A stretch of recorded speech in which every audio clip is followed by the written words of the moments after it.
This morning's invocation comes from the words of Margaret A. Kite. As surely as we belong to the universe, we belong together. We join here to transcend the isolated self, to reconnect, to know ourselves to be at home, here on earth, under the stars, linked with each other. We light the chalice, which is a symbol of our Unitarian Universalist faith. May this flame remind us that we are not alone, that here in this community, we belong to each other.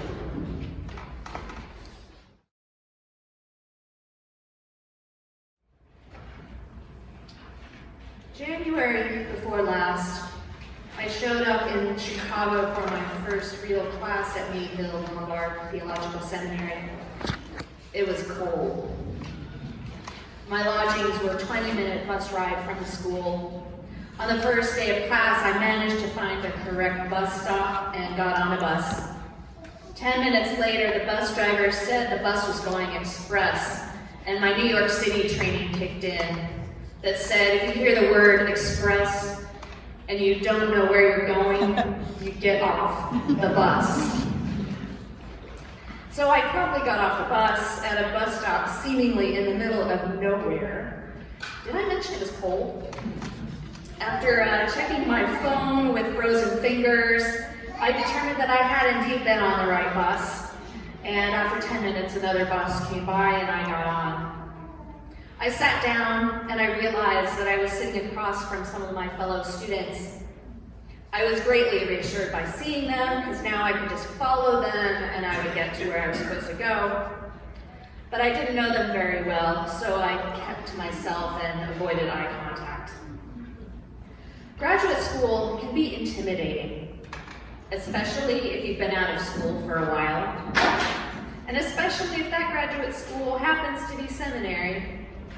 So here I was, on a bus in Chicago in January, going to my first real class in seminary. I questioned myself constantly. Who was I to think that I could be in seminary? Who was I to think that I could be a minister? There must be many better suited for ministry than I. In the midst of all of the self-doubt and discomfort and disorientation, I was tempted to retreat into the safety of my cell phone, maybe watch a cat video, or play a round of words with friends, so I could create that protective bubble of isolation around myself. But I told myself, not today. Today, I think I'll do something different. So I left my phone in my pocket and I looked around. And I noticed something that changed my whole mindset. One of my classmates sighed. She sighed in a way that I've sighed myself. Maybe you've sighed this way. It's a total body sigh. When I sigh like that, it's because I'm doing something super hard and super important, and I'm not sure how I'm going to manage to do it. This sigh instantly connected my experience with hers. She was 1 year ahead of me in school, so if she was feeling this way, of course I would feel that way too. And I felt instantly connected. I felt stronger having had this connection. And at that moment, I knew I was on the right path. Humans are wired for connection. Our bodies are designed to experience the world around us, to process and contextualize these experiences and make meaning of these experiences. In fact, we can get very uncomfortable when we're not able to experience the world around us. Discussing this need for connection from a Jewish theological context, Rabbi Friedman explains that existence by its very nature demands meaning. Existence for its own sake does not justify itself.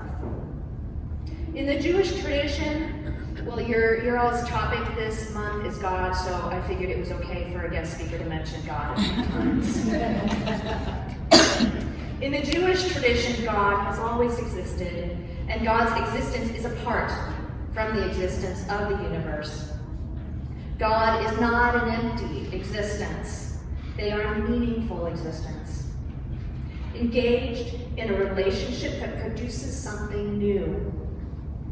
Rabbi Friedman said that in creating, God said, I can exist without you, but what kind of meaning would that existence have?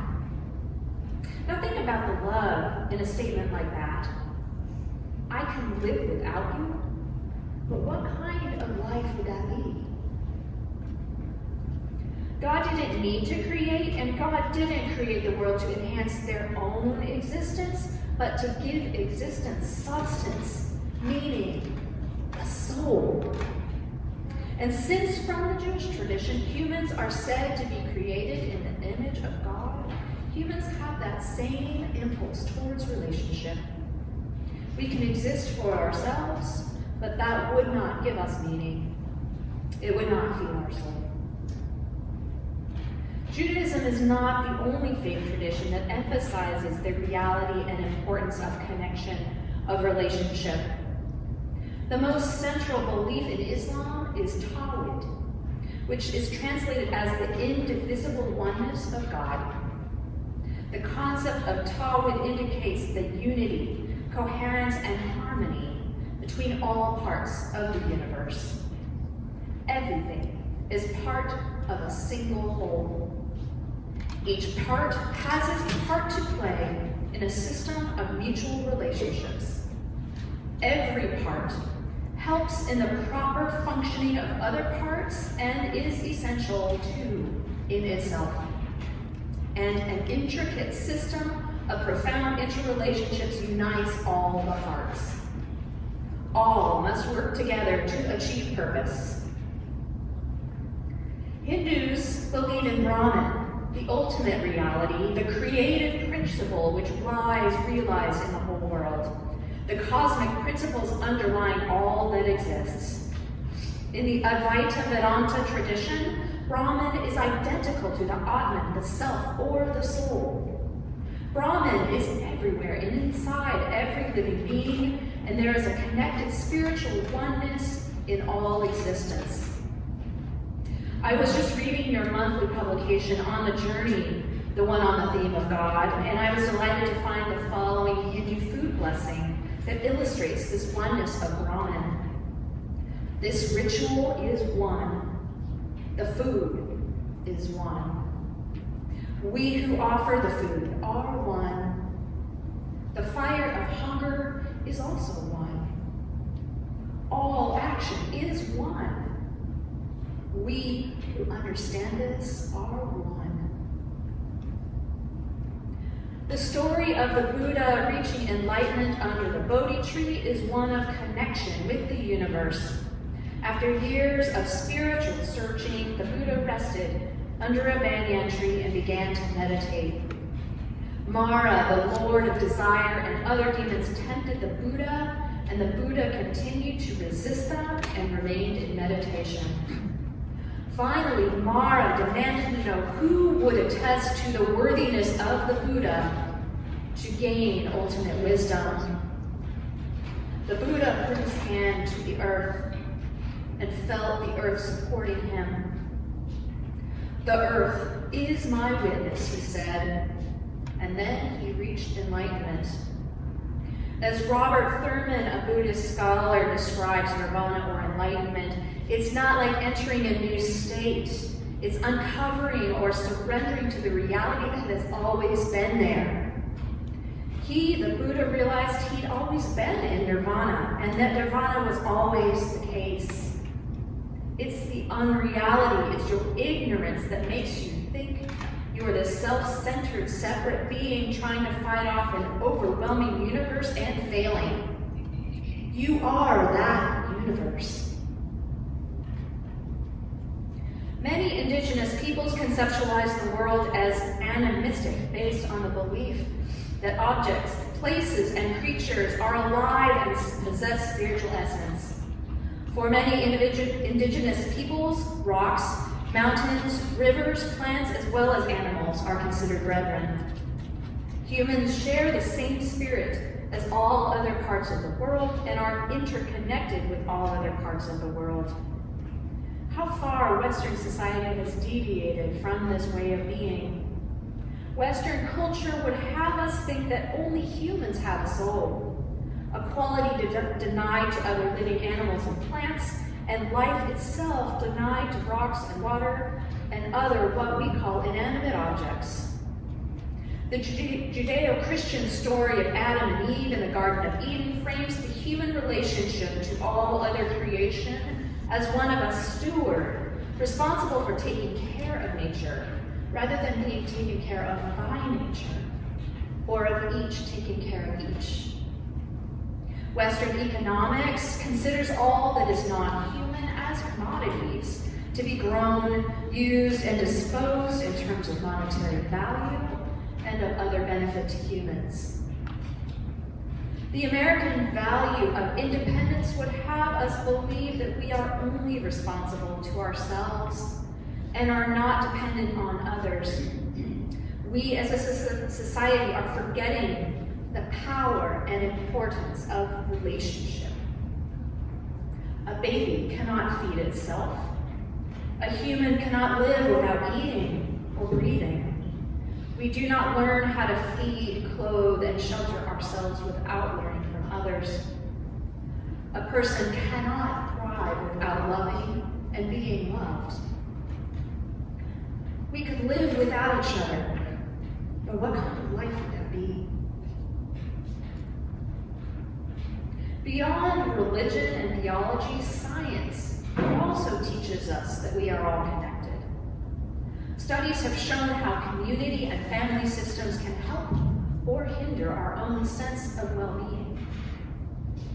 Animals cannot live without eating. And the whole food chain is based on plants which make food from the sun. Animals cannot live without oxygen, which is produced by plants, both on land and in the ocean. Science tells us that the universe as we know it began with a Big Bang, the expansion of the universe from one high-density, high-temperature state. From the very beginning, the whole universe was one. And now, 13.8 billion years later, at our very atomic level, we are connected. All of the atoms that form your body are borrowed. One oxygen atom in your body could have once been water, carbon dioxide, ozone, glucose. It could have given life to a butterfly, a lion, your great-grandmother. One carbon atom in your body could have been a mushroom, a tree, a woolly mammoth, salt water. An iron atom in your blood that carries the oxygen that nourishes your cells could have come from the tail of a comet that broke off and hit the Earth's atmosphere, was burned into dust, settled on the soil, was uptaken by spinach, which became your salad that you ate. Talk about reincarnation. Oh yes, we are all connected. What does it do for us to know that we are all connected and that all the world is connected with us in interdependent relationship?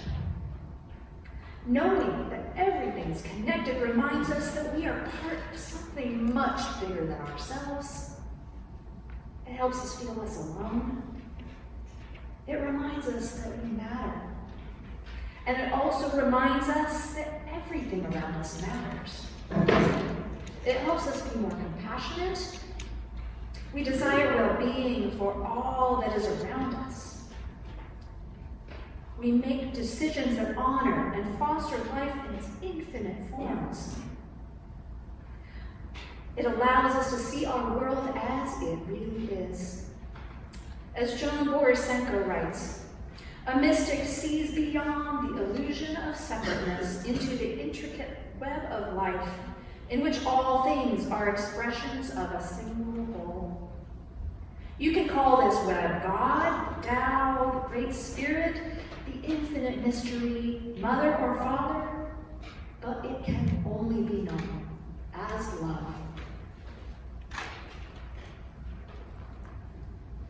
When the Puritans arrived in America, they brought with them the legacy of the Protestant Reformation, when Martin Luther insisted that the Christian salvation was grounded in the individual worshiper's conscience and responsibility to God. From an individual's interpretation of the Bible, rather than stemming from the authority of the church and Christian communal tradition. Increased focus on individual reason and authority was a common theme of philosophy, sociology, and political thought in the centuries to follow. Individualism is an essential component of how the government of the USA was formed. Individualism hasn't been all bad. It's given us freedoms, freedom of religion, freedom of speech, freedom of the press. It has ensured many of the rights we hold sacred. We are still communal beings. We don't live in isolation. We live in a diverse world, and individual rights must be balanced with the rights of the many. With individual freedom comes communal responsibility. As individuals, we thrive in community. In a world that has more and more ways to do our own things, to keep to ourselves, to isolate from one another, it is a revolutionary act to work towards togetherness, moving our focus from our individual brains towards experiencing who and what is around us. Moves us out of our sense of separateness and connects us with our communal senses. On that cold day in January when I noticed my classmate sigh, I took a moment during a break in class to talk with her, to ask her how she was doing. She had lost her bus pass the night before. She needed to go to the main transit office so that they could give her a new card. And she had limited mobility that made it difficult to travel by herself. She was feeling overwhelmed and discouraged. So the next morning we agreed to meet and go to the transit office together. We had an adventure. We got our bus pass, we got to know each other better, and we both learned the transit system better. We connected, all because I decided to do something different when I was feeling overwhelmed myself. Instead of being on my phone, I opened up to noticing the connections that were right in front of me. And I continue to pay attention in public spaces so I can foster communications with people around me. I know not everyone is comfortable or able to reach out to strangers in public spaces. Luckily, there are as many kinds of ways to notice connections as there are kinds of connections. Why do we smile when birds sing? Or when a teenager helps someone struggling with groceries? Or when a ladybug lands on us? Why do people feel happier when they sit by the ocean or in a garden? Why do people voluntarily get out of bed on a Sunday morning and come here to worship together at the Community Unitarian Universalist Congregation? It's probably not just the coffee, although I hear the coffee's pretty good. Then again, maybe it is a coffee. Going for a walk, thinking about where the food on your plate came from, noticing a dandelion growing in a crack in the pavement, feeling the air, how the air you breathe nourishes you, or simply how the ground holds you up. These are all ways to connect with the world around us. I'd love to hear how you connect to the universe around you. Our seventh principle as Unitarian Universalists is that we affirm and promote respect for the interdependent web of all existence, of which we are but a part. It is through noticing the threads of connection all around us that allows us to live out this principle in our daily lives. Our climate is changing, and many strands of the interdependent web are breaking all around us. There is much work to be done to ensure continued survival on this planet. And all this work can only be done together, connected, in community. We could live without each other, but what kind of life would that be?